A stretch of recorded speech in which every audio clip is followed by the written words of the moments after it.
God bless you everyone. मेरा नाम प्रभात है फ्रॉम prosperitywithprabhat.com। आज हम फिर से अपने इन्वेस्टमेंट के लर्निंग को कंटिन्यू करते हैं और दो इम्पोर्टेंट फंडामेंटल अकाउंटिंग रेशियो के बारे में सीखते हैं।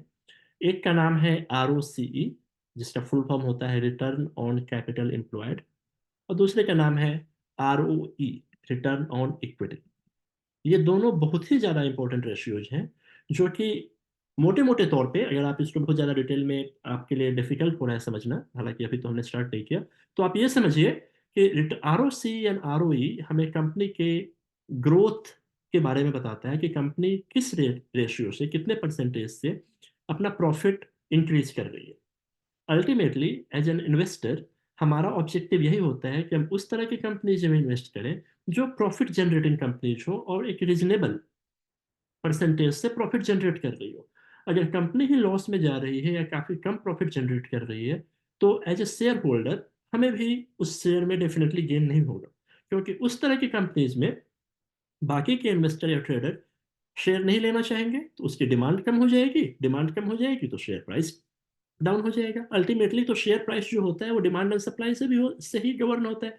जिस शेयर की ज्यादा डिमांड होती है उसके प्राइस ज्यादा बढ़ते चले जाते हैं, जिसकी कम डिमांड होती चली जाती है वो उसका प्राइस धीरे धीरे कम होता चला जाता है। और डिमांड जो जनरेट होता है वो कंपनी के प्रोस्पेक्ट पे होता है, कंपनी कितनी फ्यूचरिस्टिक है, कंपनी कितना ग्रोथ कर रही है, कंपनी कितना नेट प्रॉफिट अर्न कर रही है, ऑल दैट, राइट।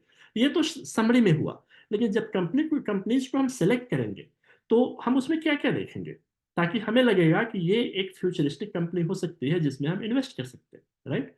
तो ROC और ROE ये दोनों बहुत ही ज्यादा इंपॉर्टेंट रेशियो हैं फंडामेंटल एनालिसिस के लिए। तो अब हम सिंपली आते हैं इस टॉपिक पे कि ये दोनों क्या होते हैं, ठीक है। तो let's start with ROE। Okay, return on equity. Equity आपको मालूम है पिछले वाले वीडियो से कि इक्विटी क्या होता है। Equity means share capital plus reserve. थोड़ा सा रिफ्रेशर के लिए, शेयर कैपिटल क्या होता है? एज ए प्रमोटर, कंपनी को स्टार्ट करने के लिए जितना भी मनी, जितना भी पैसा उसमें स्टार्ट करने के लिए लगाती है, वो इनिशियल अमाउंट जो होता है वो शेयर कैपिटल होता है। और जैसे जैसे कंपनी प्रॉफिट जनरेट करती चली जाती है, और प्रॉफिट अगर कंपनी के काम में नहीं लग रहा है, कंपनी अगर उसको रिजर्व में डालते चली जा रही है, अपने रिजर्व अमाउंट को बढ़ाती चली जा रही है, तो रिजर्व में एड अप होता चला जाता है। तो शेयर कैपिटल एंड रिजर्व, इन दोनों को मिला के बनता है इक्विटी। अब उस इक्विटी पे कंपनी कितना नेट प्रॉफिट जनरेट कर रही है, तो अगर उससे, अगर नेट प्रॉफिट को अगर हम टोटल इक्विटी से डिवाइड करेंगे, तो जो भी परसेंटेज मिलेगा वो हमें मिलता है ROE। तो वो वह यह बताता है कि कंपनी अपने टोटल इक्विटी पे, मतलब जितना भी उसका शेयर कैपिटल है और जितना रिजर्व है, उन दोनों को कंबाइन करके कंपनी किस रेशियो से, कितने परसेंटेज से प्रॉफिट जनरेट करती है। जितना ज्यादा होगा उतना अच्छा होगा, जितना कम होगा उतना डेफिनेटली वो ल्यूक्रेटिव नहीं, राइट। तो थोड़ा सा ऐसा समझते हैं सिंप्लिसिटी के लिए, कि अगर मान लीजिए कंपनी के लिए, कंपनी को शेयर कैपिटल में बोलता हूँ कि कंपनी का share capital let suppose 10 crore है। 10 करोड़ से कंपनी स्टार्ट हुई, और करते करते हर नेक्स्ट ईयर, उसके बाद वाले साल, उसके बाद वाले साल करके इसका जो रिजर्व है लेट सपोज बढ़ के 30 करोड़ हो गया। तो 30, इसका टोटल इक्विटी कितना हो जाएगा? अगर हम बोलेंगे तो इक्विटी का मीन्स हो जाएगा 40 करोड़। सिंपल है, 30 प्लस इक्विटी। अब लेट्स सपोज 2024 में इस कंपनी ने जो नेट प्रॉफिट जनरेट किया, वो लेट्स सपोज जनरेट किया net profit, let's suppose company ने जो प्रॉफिट जनरेट किया वो 10 करोड़ का प्रॉफिट जनरेट किया। तो अब जो यहाँ पे ROE होगा, रिटर्न ऑन इक्विटी जो होगा, वो कितना होगा कि 40 दिस, सॉरी, जो रिटर्न ऑन इक्विटी होगा, जो नेट प्रॉफिट होगा दिस डिवाइडेड बाय 40, 0.25। 0.25 का मतलब हुआ, इसको परसेंटेज में कन्वर्ट करते हैं तो दिस मल्टीप्लाइड बाई 100, राइट। तो ये परसेंटेज में हो गया, तो ये कितना परसेंटेज हो रहा है रिटर्न ऑन इक्विटी? 25%। तो is a very good good return on equity. Usually हमें इसे डबल डिजिट में चाहिए। Single digit return on equity या single digit return on capital employed is not preferable. और डबल डिजिट पे भी अगर 15-18% से ऊपर है, तो वो हमारे लिए बेस्ट यूज केस है। अगर 15% से नीचे है तो प्रोबेबली हम उसको कंसिडर नहीं करेंगे, क्योंकि स्टॉक एक्सचेंज पे और भी ज्यादा, और भी डिफरेंट कंपनी मिल जाएंगी आपको, अगर हम सर्च करते हैं प्रॉपरली, जिनकी रिटर्न ऑन इक्विटी इतनी बनती है। तो होपफुली अगर आपको ज्यादा कॉम्प्लेक्स नहीं लगा होगा इसे समझने के लिए, कि रिटर्न ऑन इक्विटी हमें ये बताता है कि कंपनी अपने इक्विटी पे, टोटल इक्विटी का मतलब जितना रिजर्व है कंपनी का प्लस शेयर कैपिटल, उतने पे हर साल कितना नेट प्रॉफिट जनरेट कर रही है, राइट। ये ये ये समझना बहुत सिंपल है। और ये भी समझना इंपॉर्टेंट है कि ये आरओई इंपॉर्टेंट क्यों है, आरओई हम देख ही क्यों रहे हैं। क्योंकि इसलिए देख रहे हैं कि कंपनी के पास जितनी भी जमा पूंजी है, उस जमा पूंजी पे जिसको हम इक्विटी बोलते हैं, कंपनी जनरेट एवरी ईयर कितना रिटर्न कर रही है ना। ये इंपॉर्टेंट है। अगर इस डाटा को अगर हम नहीं जानेंगे और बिना समझे अगर हम किसी कंपनी में इन्वेस्ट करते हैं, तो वो एक गैम्बलिंग की तरह होगा, which might go this direction और अदर डायरेक्शन, राइट ना। कमिंग बैक टू, तो ये हमने समझ लिया आर ओ ई, ठीक है। अब समझते हैं आर ओ सी। आर ओ सी का मतलब होता है रिटर्न ऑन कैपिटल एम्प्लॉयड। ये था रिटर्न ऑन इक्विटी और ये है रिटर्न ऑन कैपिटल एम्प्लॉयड। तो पहले आप ये समझिए कि कैपिटल एम्प्लॉयड का मतलब क्या हुआ। कैपिटल एम्प्लॉयड का मतलब हुआ कि कंपनी को चलाने के लिए टोटल कैपिटल कितना लगा हुआ है, ठीक है। इसमें था टोटल इक्विटी कितना लगा हुआ है, और इसमें हम बात करें टोटल कैपिटल कितना लगा है। अब कैपिटल में एक चीज और बढ़ जाती है कि पहले तो शेयर कैपिटल होता है कि प्रमोटर ने कितना पैसा लगाया उसको स्टार्ट करने के लिए। फिर दूसरी चीज उसमें रिजर्व ऐड हो जाता है कि हर साल कंपनी कितना प्रॉफिट जमा करके और रिजर्व में ऐड करती चली जाती है। और तीसरी चीज कैपिटल में बोरोइंग भी ऐड हो जाती है कि कंपनी ने कितना उधार लिया। और तो जैसे मान के चलिए कि उधार लिया, उस पैसे पे भी तो कंपनी अर्न कर रही है, कंपनी कंपनी प्रॉफिट ग्रोथ कर रही है। तो हमें ये देखना है कि कंपनी का जो टोटल कैपिटल है, अगर इस एग्जांपल में लेते हैं कि जो share capital and reserve 30 crore का था, यहाँ पे लेते हैं। और लेट सपोज कि कंपनी ने इस साल में बैंक से लोन लिया, लेट सपोज 50 करोड़ का। अब कंपनी के पास टेक्निकली इतना कैपिटल है अपने अपने बिजनेस को ग्रो करने के लिए, है ना। जो उसका शेयर कैपिटल था, जो उसका रिजर्व था, और प्लस कंपनी ने इतना लोन भी लिया अपने बिजनेस को एक्सपेंड करने के लिए।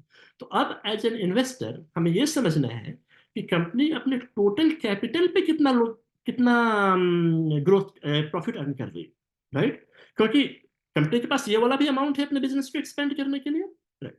अब इसमें एक चीज हमें यह देखना है कि कंपनी ने जब है ये बैंक लोन लिया या कहीं से भी लोन लिया, तो कंपनी उस पर इंटरेस्ट भी पे करेगी क्योंकि लोन लोन लिया है। तो इसलिए यहाँ पे हम नेट प्रॉफिट नहीं कंसिडर करते, क्योंकि नेट प्रॉफिट में इनकम टैक्स, इंटरेस्ट, एवरीथिंग हटाने के बाद नेट प्रॉफिट बनता है। तो चूंकि अब इसमें हम बैंक लोन इंक्लूड कर रहे हैं, बैंक या किसी भी तरह के लोन इंक्लूड कर रहे हैं, तो यहाँ पे हम नेट प्रॉफिट यूज नहीं करके हम ऑपरेटिंग प्रॉफिट यूज करते हैं। अगर आपको ऑपरेटिंग प्रॉफिट नहीं पता है, तो ऑपरेटिंग प्रॉफिट का मतलब ये होता है कि आ, जैसे मान लीजिए कि आपने 10 रुपए का सेल किया किसी भी चीज का, और उस पे 2 रुपए, या 2 रुपए नहीं, मान लीजिए 4 रुपए आपको खर्चा आया उसको सेल करने के लिए। मतलब उसके लिए मशीनरी बनाने के लिए, प्लांट्स के लिए, रॉ मटेरियल के लिए 4 रुपए खर्चा आया। 10 रुपए का सेल हुआ, 4 रुपए खर्चा आया machine, plant and machinery and raw material के लिए, तो आपके पास जो प्रॉफिट बचा वो 6 रुपया बचा। लेकिन वो 6 रुपया आपका नेट प्रॉफिट नहीं है, क्योंकि हो सकता है कि आपने कहीं से लोन लिया हो अपने उस 10 रुपए के सेल के लिए, तो आपको उसमें इंटरेस्ट देना हो, आपको उस पर अपने एम्प्लॉय को सैलरी देनी है, आपको गवर्नमेंट को टैक्स देना है। तो वो सब हटाने के बाद नेट प्रॉफिट बनता है, और इन सबको अगर हम नहीं हटाते हैं तो ऑपरेटिंग प्रॉफिट बनता है। तो operating profit mean simply sales minus expense, as simple as that, क्योंकि इसमें हम इंटरेस्ट को कवर नहीं कर रहे हैं। तो ऑपरेटिंग प्रॉफिट लेट सपोज हमारे पास होता है यहाँ पे कि 40 करोड़, ठीक है। क्योंकि इसमें हमने अभी इनकम टैक्स नहीं काटा है, एम्प्लॉयज की सैलरी नहीं काटी है, बैंक का इंटरेस्ट नहीं काटा है। और नहीं काटने का रीजन ये है क्योंकि हम यहाँ लोन इंक्लूड कर रहे हैं, तो हम लोन का इंटरेस्ट को यहाँ पे डेबिट नहीं करेंगे। तो अब जो हमारे पास जो एम्प्लॉय जो बनेगा वो बनेगा हमारे पास। तो यहाँ पे हम क्या करें, तो हमें जो मिलेगा वो मिलेगा आरओसी। तो यहाँ पे पहले हम देखते हैं कि टोटल कैपिटल एम्प्लॉयड कितना बन रहा है। टोटल कैपिटल, तो total capital means sum of all this, right. इन तीनों का जो सम होगा, मैं फॉर्मूला ऐसे लगाता हूँ थोड़ा, this and let suppose this. तो टोटल हमारा 90 करोड़ का, टोटल हमारा, क्या कुछ गड़बड़ हुआ क्या यहाँ पे, हाँ सॉरी। तो टोटल यहाँ 90 करोड़ का हमारा टोटल कैपिटल बना, राइट। और उस पे हमारा जो ऑपरेटिंग प्रॉफिट बना वो 40 करोड़ का हुआ। तो ऑपरेटिंग प्रॉफिट के तो आरओसी कैसे निकलेगा, operating profit and divided by total capital which is this and this will be equal to जो भी वैल्यू है मल्टीप्लाइड बाई 100 क्योंकि हमें परसेंटेज में निकालना है तो ROC हुआ 44.44%. So usually 44% which is also a very big number. ये तो एग्जांपल है खैर. तो लेकिन यहाँ भी जब स्टॉक को सिलेक्ट करेंगे तो हम वैसे कंपनीज को सिलेक्ट करेंगे जिसमें डबल डिजिट हो और 15 और 18% से 18% 20% के आसपास ROCE भी हो. ROCE and ROE. ठीक है. तो होपफुली आपको ROE और ROCE का कंसेप्ट समझ में आया होगा. अगर आप टेक्निकल नहीं समझना चाह रहे that is still okay. Reason ये है क्योंकि जब आप स्क्रीनर पे आएंगे और किसी भी कंपनी को देखते हैं, for example easy my trip, right. Easy my trip एक ट्रेवल एजेंसी की तरह है. एयरलाइन टिकटिंग होटल्स और इन सब की करती है. अयोध्या में होटल्स भी बना रहे हैं. All that there are very big partner. Yatra online, make my trip से भी बड़ी है. ओके. तो अब यहाँ पे आप आएंगे तो आप देख सकते हैं कि कंपनी का यहाँ बताया जाता है कि बस यहाँ आप लगा सकते हैं कि ROC कितना है 40%. You don't need to calculate. जैसे मैंने आपको जो कैलकुलेट किया मैंने आपको समझाने के लिए कैलकुलेट किया. But here you don't need to calculate क्योंकि आपको मिल रहा है रेडीमेड. कैलकुलेट किया 40% और रिटर्न ऑन इक्विटी जो है वो 31.2%. राइट. तो ये आपके लिए यूजफुल हो जाएगा समझना. Okay, these numbers are very good. तो ये कंपनी एटलीस्ट इस पैरामीटर में तो ठीक है. अब हम डेट टू इक्विटी देखेंगे, पी रेशियो देखेंगे, प्रमोटर होल्डिंग देखेंगे, नेट प्रॉफिट देखेंगे, ऑल दैट जो हमने पास्ट में सीखा है. अगर आपने वो सब चीज नहीं देखी है तो पिछले वाले वीडियोज में जाइए और थोड़ा सा टाइम निकाल के देखिए. राइट. तो यहाँ से ROC और ROE मिल जाएगा. यहाँ से आप ये भी देख सकते हैं कि टोटल कैपिटल एम्प्लॉयड कितना है, इक्विटी कैपिटल कितना है. लेकिन ये दोनों आप नहीं भी देखते हैं सिंपली क्योंकि आपने इन दोनों को देख लिया तो आपको नंबर्स पता लग गए. यहाँ समझने के लिए हमें बहुत ही ज्यादा अकाउंटिंग और फाइनेंशियल और इन सब चीजों को जानने की नॉलेज की जरूरत नहीं है. एज लॉन्ग एज हमें ये पता है कि हमें कौन सा रेशियो चेक करना है और वो रेशियो क्यों इंपॉर्टेंट है. अगर आपको ये कैलकुलेशन नहीं भी मालूम है, just for sake of discussion, right. लेकिन आपको पता है कि ROC हमें यह बताता है कि कंपनी के टोटल कैपिटल पे कंपनी कितना प्रॉफिट जनरेट कर रही है और ROE ये बताता है कि कंपनी के टोटल इक्विटी पे कंपनी कितना प्रॉफिट जनरेट कर रही है. और आपको थोड़ा सा ये पता है कि कैपिटल और इक्विटी में क्या डिफरेंस है. इक्विटी जो होता है शेयर कैपिटल रिजर्व होता है. कैपिटल में share capital plus reserve plus borrowing भी इंक्लूड हो जाती है क्योंकि बोरोइंग पे भी कंपनी अपना बिजनेस को एक्सपेंड करती है. तो अगर ये छोटी छोटी चीजें आपको पता है सिंपल टर्म्स में तो आप कंपनीज को फिल्टर आसानी से कर पाएंगे. राइट. तो ये दोनों रेशियोज मैंने आपको यहाँ बताने की कोशिश की है. इसके इंपॉर्टेंस को समझिए. और कैसे इसको सर्च करेंगे. जैसे अब इस सर्च के लिए तो मैं बाद में एक आपको वीडियो बताऊंगा लेकिन यहाँ पे सिंपली सर्च स्क्रीन कैसे मैं आया आपको क्रिएट न्यू स्क्रीन पे आया और यहाँ पे सिंपली मैं कहता हूँ कि ROE let's suppose return on equity मैं बोलता हूँ कि ग्रेटर देन 25. राइट. ये बता रहा है कि वैल्यू 25%. तो मैं ये ऐसे और मैं बोलूंगा रन दिस क्वेरी. तो ये ऐसे कंपनीज को सिलेक्ट करके देगा जिसका ROE कितना ज्यादा है, या मैं 25% से ज्यादा है. हैविंग सेड दैट ये बहुत ही इंपॉर्टेंट है कि कभी भी जितने भी रेशियोज हमने सीखे हैं कंपनी को सिलेक्ट करने के लिए केवल वही एक फैक्टर नहीं है. This is one of the factor. हम एक्सक्यूज मी हाँ पी रेशियो भी चेक करेंगे जो हमें ये बताएगा कि कंपनी का वैल्यूएशन कैसा है. वैल्यूएशन मतलब कंपनी महंगी है सस्ती है अपने सेक्टर्स में.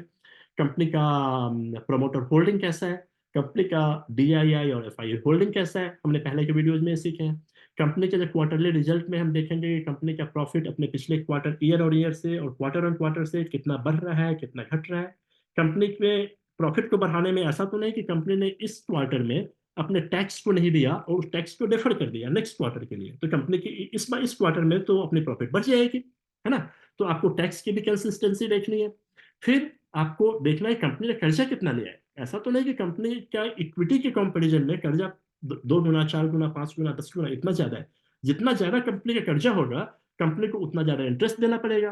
कंपनी जितना ज्यादा इंटरेस्ट देगी कंपनी को अपने एक्सपेंशन के लिए प्रॉफिट के लिए उतना कम बचेगा. जितना प्रॉफिट के लिए कम बचेगा रिजर्व में उतना उतना पैसा कम जाएगा. कंपनी अपने शेयर होल्डर को डिविडेंड कम दे पाएगी.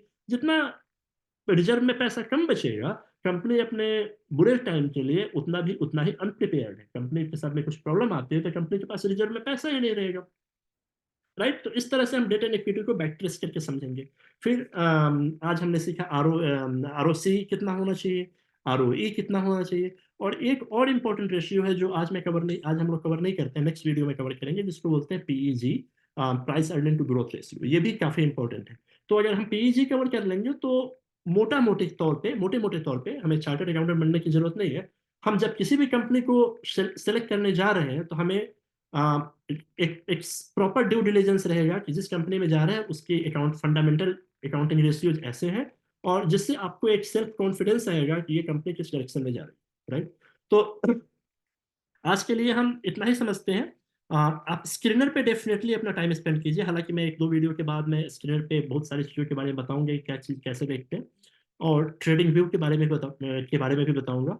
लेकिन अपना टाइम आप यहाँ स्पेंड कीजिए। आप ऐसे समझिए कि अ, आप जो भी काम करते हैं, जॉब करते हैं, बिजनेस करते हैं, किसी भी प्रोफेशन में हैं, उसको करने के लिए आपने कितना टाइम स्पेंड किया, 10 साल, 15 साल, 20 साल की आपने पढ़ाई की, एक्सपीरियंस किया, फिर आपने उस जॉब को हासिल किया और आज उससे आप एक एक्टिव इनकम जनरेट कर पा रहे हैं, राइट।